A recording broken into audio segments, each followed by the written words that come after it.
So good morning, everyone. I really enjoyed Mike's call last night. I tend to watch his on replay um, the following morning and often prior to this call. But it was a great call yesterday. He was talking about answering the question, why you? Why should I partner up with you? And that's a good question to ask, isn't it? Do you have an answer well prepared for that? I want to follow on a little bit from that. He did a little bit of role playing and a bit of practice yesterday, but I want to continue this theme on a bit, because to me, as I listened, I thought this is such an important subject, and it's one that we need to spend some time preparing for.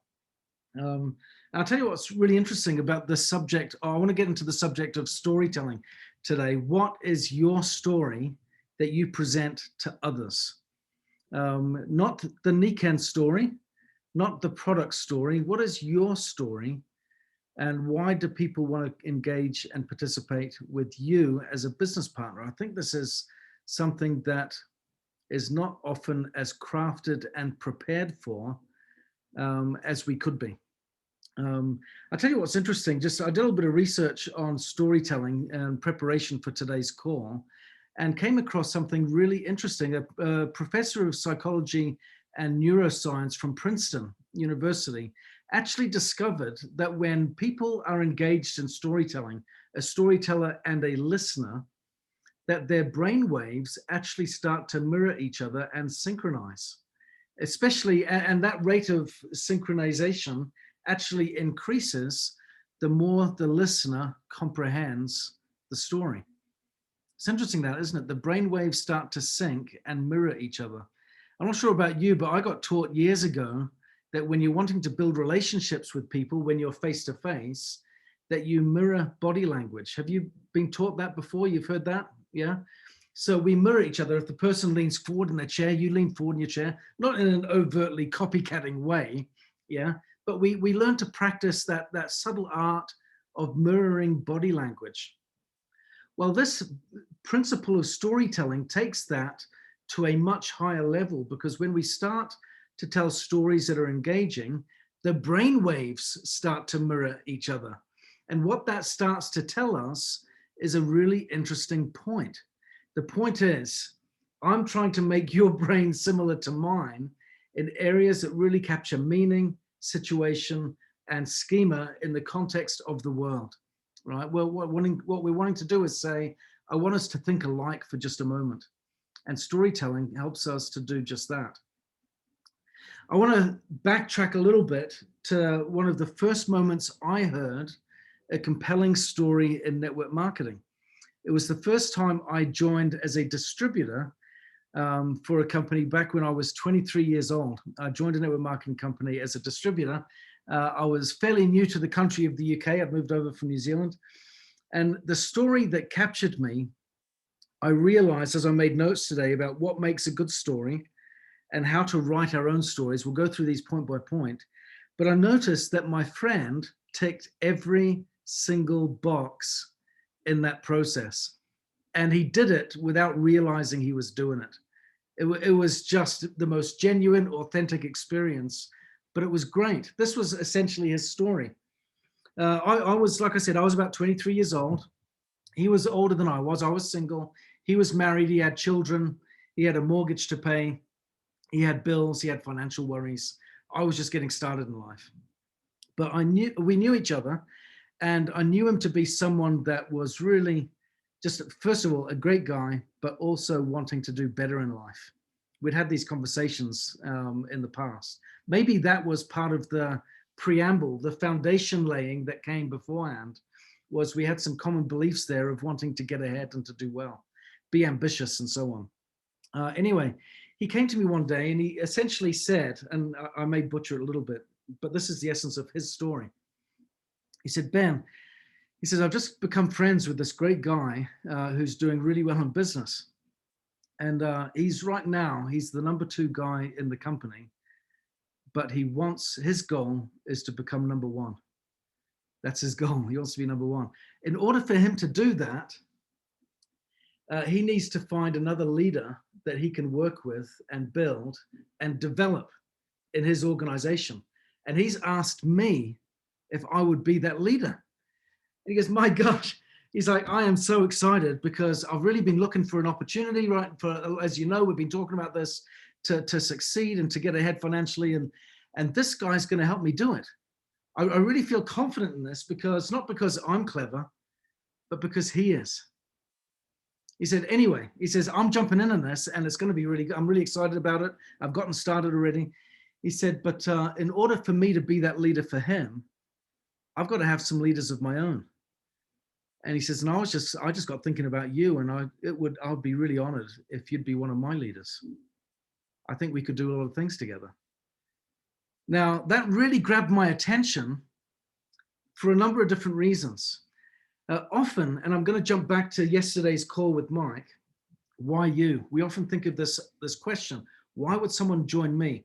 Sometimes, and I'm going to use a blanket approach here, because a lot of people join network marketing in an aspiration and a hope to become something or to achieve something.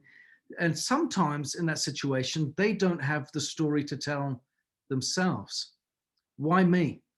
Yeah, I've got someone that is very dear to me that I love very much, that has tried and failed in network marketing many times over. And she says to me a number of times, I just don't get it. I'm so hardworking. I'm really committed. I really want this to work. She says, but people just aren't interested in joining me. Right? And there's unfortunately a reason for that, that she hasn't quite been able to see for herself. And it's a hard one to point out. And the reason is, one of the common threads in a successful brand story, if you are the brand, if you are the one telling the story about, it's this. It's a relatable hero that proves that this product or service really changes lives. And because her story hasn't changed her life yet, it doesn't compel others to jump on board and say, I'm going to follow you. It's gotten you nowhere. Maybe it'll get me nowhere too. Yeah, people don't like that. But what my friend did that was powerful was he had a situation where he was in that boat, where his story wasn't finished yet. And that's a key word, yet. Yeah, his story wasn't finished yet. But what made it compelling was he teamed up with someone who had a compelling story. This guy was the number 2 guy in the company. He was making, it was something like 40, 50,000 pounds. I was in the UK at the time, 40 to 50,000 pounds a month. That blew my mind. I remember going to one of our first business opportunity meetings, and he was very excited to show off. He had this brand new BMW back in the day where they used to have the TV screens and the headrests. Do you remember when that first came out as a new bit of tech? And boy, you were really flash if you had a TV set, one of those little screens in your headrest. He had one of them, and I was like, man alive, that is cool. I want one, right? And I remember thinking as a 23-year-old, it's just cool that I get to be in the company of someone here that is so financially successful as this guy.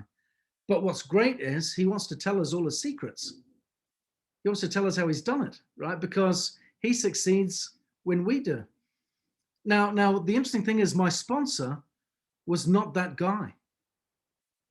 He was just connected to him. He just knew this guy that wanted to succeed and do better and wanted to help him get that kind of result. That became a powerful motivator, not just for him, but for me as well. And not just for me, but for the people that I sponsored too, because then all of a sudden we were becoming the team that this guy needed to develop in order to achieve his goals. And it was a little bit like, he's going to get to the top. We're going to help him get there, but we're going to get along the path ourselves as a consequence. You see the power of that? So if your story isn't quite working out for you yet, then maybe the hero in your story is not you yet. Maybe it's someone else. Maybe there's someone in your cross line or upline that you can utilize as a part of your storytelling, where you can make them the hero and say, we've got to tag along here because I've partnered up with this man or woman. They are doing great things. They've achieved so much. They've got evidence in their story that they know what they're doing. They're wanting to help me get along. and make some changes that are going to really be incredible. I need someone to work with to make that possible. And I'd love it if it was you. You see how that story really starts to become something. So I want to identify some points here that make good storytelling work. And as I go through this, I want you to make some notes, scribble away, tap away on your keyboard if you want. But I want us to go through a process together today, start a process. And I do want to make this maybe a two-part experience, and we'll carry this on next week, yeah? Because I want us to do the homework. And what I'd like to do next week is have some of you come back and share some of the stories that you've written to help tell your story. And like I said, you may be the hero in it, you may not be. Either way actually works. The story that hooked me into network marketing when I was 23 was actually the story of someone else, not my sponsor. But we were just coming along for the ride, and that was good enough for us. Yeah. As our vision expands, we want to become the masters of our own story, the heroes in our own story, and we make that so. But there are 5 key elements that make up a great story. And I want you, as I share with you these 5 elements, I want you to think about how this relates to you and your story. Number 1, characters. Every great story has a character, a protagonist. Yeah, who is the protagonist in your story? It may be you.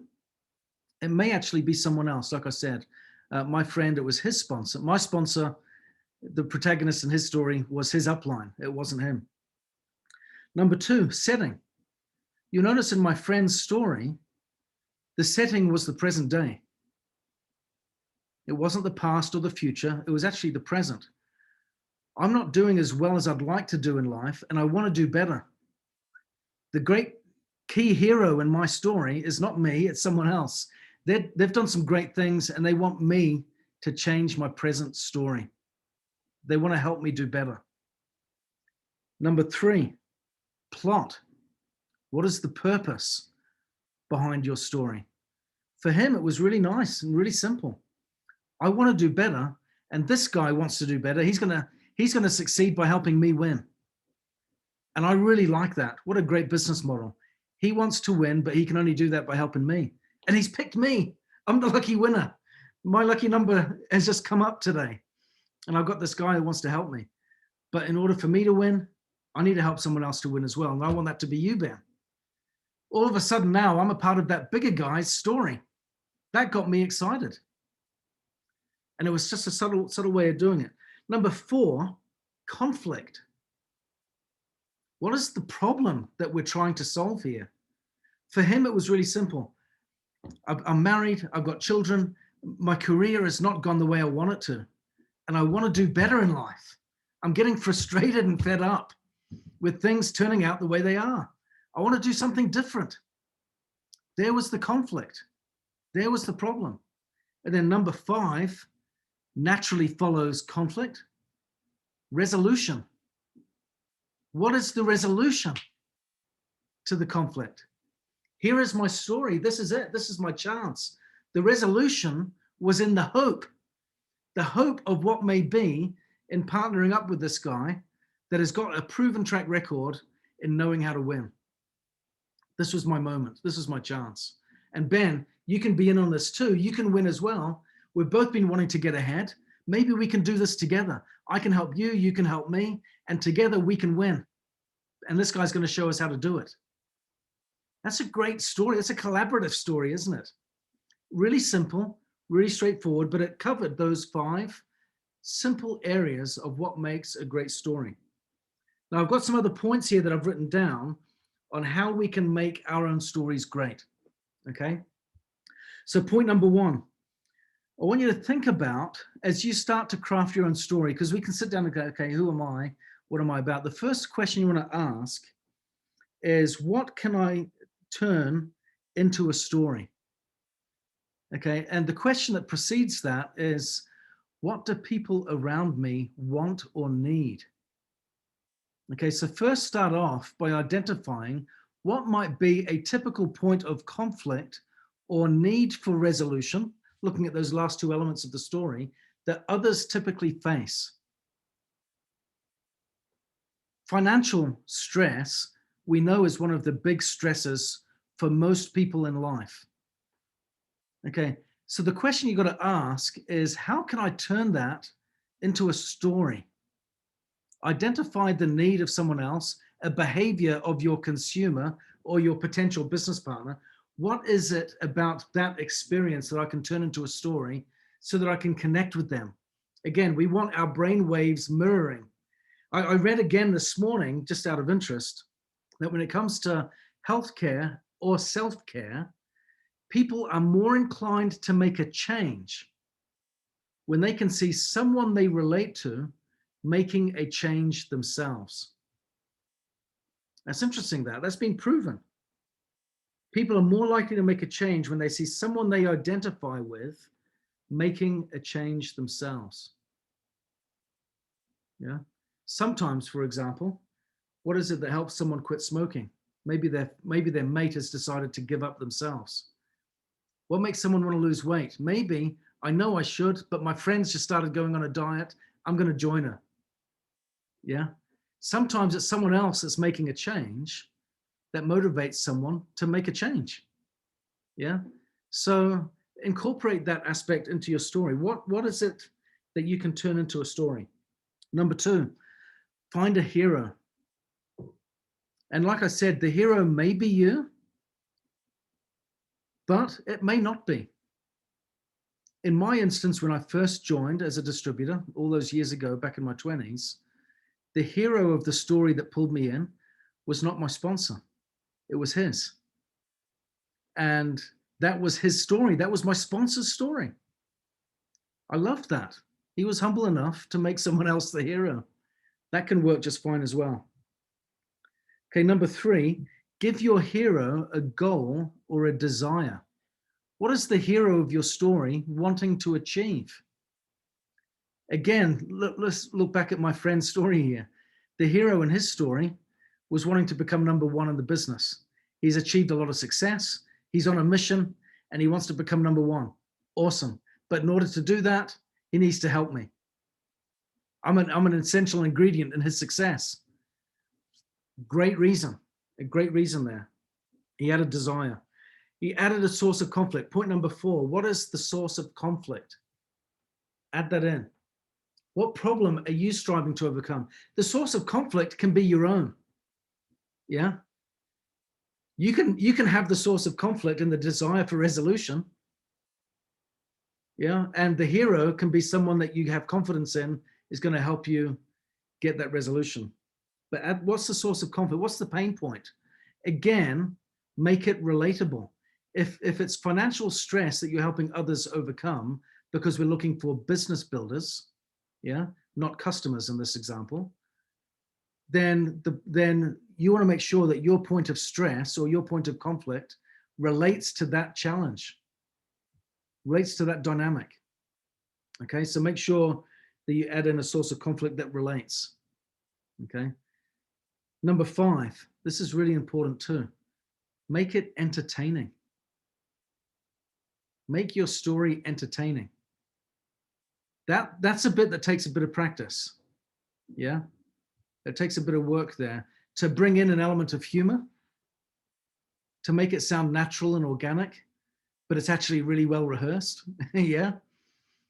You know, and I remember this great quote by, I think it was Oscar Wilde, who wrote a letter to his friend. And he started out by saying, "My apologies for such a long letter. I didn't have time to write a short one." I love that.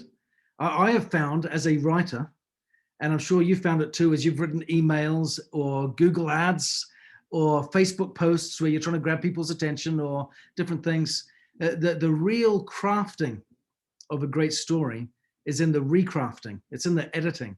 It's in getting the words down to the essential few. Yeah.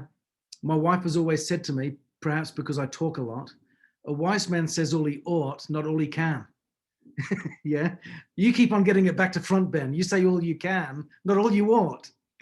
Right. And, but it's a good point, isn't it? Say all you should and nothing more. When you've got to make those words count, what do you say? Yeah. And when I was a trainer, I used to have this picture up on the staff, the staff, I guess, rest area, living room, or whatever the room is. I guess their quarters where they could go and prep and prepare for classes and things. I was a training manager, and I used to have this picture up on the notice board of an apple cut in half, and it was a subliminal message which I'd used in a teacher training, but it was a reminder for them: whatever you're wanting to say, cut it in half. Say the same thing with half the words. Don't dilute the message, because what I've found is when we cut it in half and use brevity in the way that we conduct ourselves, the message actually gets more potent. Yeah, it gets more powerful. I've found when we've put together business opportunity presentations and people have come to me and said, oh, Ben, can you put together a presentation, but can you record it for us, but can you do it in 10 minutes? Yeah, all of a sudden that takes so much more work than doing it in 30 minutes. Yeah, because I want to make sure I get everything in that should be in there without diluting it, but I'm saying it in half the time. Okay, so make sure that you make it entertaining and engaging. And in that process of entertaining, I would say, you know, what are some emotional triggers that you can engage with there? What's it? Yeah, I will, but jump on that for a second. Sorry. Make it entertaining. Yeah, and the way that we make it entertaining is we engage emotion. What emotions do you want to connect with? Hope, relief, humor. Yeah, you pick the emotional connecting point, but you nail that thing. You get that right. Number 6, allow your hero to change. Let them see that there is an evolution in this process. I think that's a good one to have. Number 7 and number 8, these two are really simple. Number 7, keep it simple. And I have different versions of certain stories. There are some where we call them like our elevator pitch, where your story is like a minute long, maybe even less. Yeah, you try to capture it in just a few moments because that's all you've got to grab someone's attention. It's an attention grabber, but it's not the full story. Then I've got a slightly longer version that is like a few minutes long. And then when we're really getting engaged and they're really interested, I stretch it out and I pull them in and tell them a big story. Yeah. And it's the story that sells. So many times we get caught up in facts and figures, thinking that we need to give data to convince and persuade. Data doesn't convince. Stories do, emotions do, feelings do. Yeah. And as they've always said in marketing, you sell the sizzle, not the sausage. Yeah. Sell the sizzle. I remember this TV commercial, I've shared this before, that always struck a chord with me when I was a little kid. It was selling bacon, a TV commercial selling bacon, right? And the ad was great. It was a little boy in a school uniform, because back home they used to wear school uniforms, and he was walking home from school, and it was a cold winter's day, and the wind's blowing, and he's all cold outside, and he's anxiously finished a hard day at school. You know how every kid feels when they come home. They're just anxious to get home after being at school all day. He comes home, and as he comes home, his mum is frying some bacon in a frying pan in the kitchen. And it's just got the sound as the bacon's hitting the frying pan. And you can almost smell it. It's a TV commercial, but I'm sat there going, oh, I can almost smell that. That looks good, right? And all he says, there's almost no words in the commercial. Talk about brevity and being concise. And he comes home and he walks through the door and he sits down, and his mum's made him a bacon sandwich, right? And he just loves it. And he turns around and he just says, I love my mum because she always brings home the bacon, right? Subtle play on words, but what a great story. What a great story. Yeah. We want to sell the sizzle, not the sausage or not the bacon. Yeah. You sell the sizzle. What got everyone's attention in that? It was the sizzle. It was the cold winter's day, coming inside, coming to a place that feels like home. What's one of the most homely environments in the house? The kitchen, where people sit around the dinner table and they share a meal. What a great place. What a great place. They absolutely nailed it. So you want to make sure that you keep it simple, but you sell the sizzle, not the sausage. And point number 8, continue to refine your story. This is a practice. So we don't strive to create a perfect story. Don't do that, because you'll never finish. I remember before I wrote my book, a friend of mine who was an author of a number of books gave me a great piece of advice that I kept in mind throughout the entire book writing process. And he said, Ben, he says, what you've got to appreciate as you write your book is you'll be a different person by the time you finish that book to when you started. He says, but when your book is finished and published, when it comes time to write your next one, you'll be a different person again. And you'll look at that book that is now in print, unchanging because it's published. He says, and you look at it and go, I'll do some things different. He says, be okay with that, because you're a different person now. He says, and if you were to write your book today, it'd be a different book to what you wrote a few years ago. Yeah, he says, your second book will always be different to your first. So don't worry about writing a perfect book. It'll be right for the moment. And as you evolve and change, your story will change too.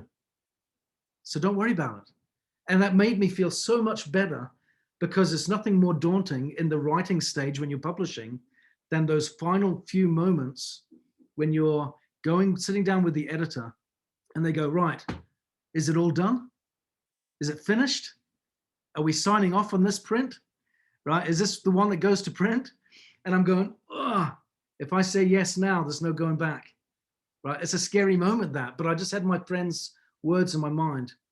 Don't worry about perfection, because you'll write a different book later on down the road. So allow that to work with you as you write your story. Craft it, play with it, refine it, tweak it, change it, modify it, and practice with it, play with it. Yeah. And it will get better over time, and it will change over time. Yeah. And I remember we've talked about this in the past where others have said, yeah, my story is different now to the story that I told when I first joined. In fact, my story's changed over the years. Good. It should. It should change, because we change. Okay. So keep that in mind. In the last couple of minutes that we've got, I want to share some reasons that certain stories stand out. So by quick recap of what we've talked about, the 5 key areas or aspects of a great story, or the 5 elements, they all have characters, of course. Who is yours? Who is your hero? Doesn't have to be you. Setting, what is the setting or environment that your story is put in? I think, just as I look at Leo, for example, just now, maybe part of his story began in Italy. I don't know. I just remember when we were sitting together in Italy, that was such a great moment for so many people. I wonder if some stories can be international stories. We can add a little flavor. Maybe it begins in our hometown. Maybe our story begins somewhere else, somewhere a little bit more romantic, or a little bit more tropical, or a little bit more adventurous, or what have you, a little bit more dreamy. Utilize that. Utilize the benefit of location to pull people in. Plot, of course, what's the reason? And then conflict and resolution. We talk about that, don't we? Conflict and resolution. What's the problem that is being addressed? What is the solution to the story? Okay, so we've covered all of that. Now, in the last couple of minutes, reasons that make certain stories stand out. And this is worth making a note, because we want our story to stand out. We are hearing stories all the time. In fact, we're so hardwired to enjoy stories that when we go to bed at night, our brains keep telling stories to itself. Isn't that interesting? We go to bed at night and our brain continues to tell stories while we sleep. They're dreams, but we're just hardwired to constantly work in the context of stories. Everything works on that basis. I read a quote the other day that the universe isn't made up of atoms, it's made up of stories. And it's really true.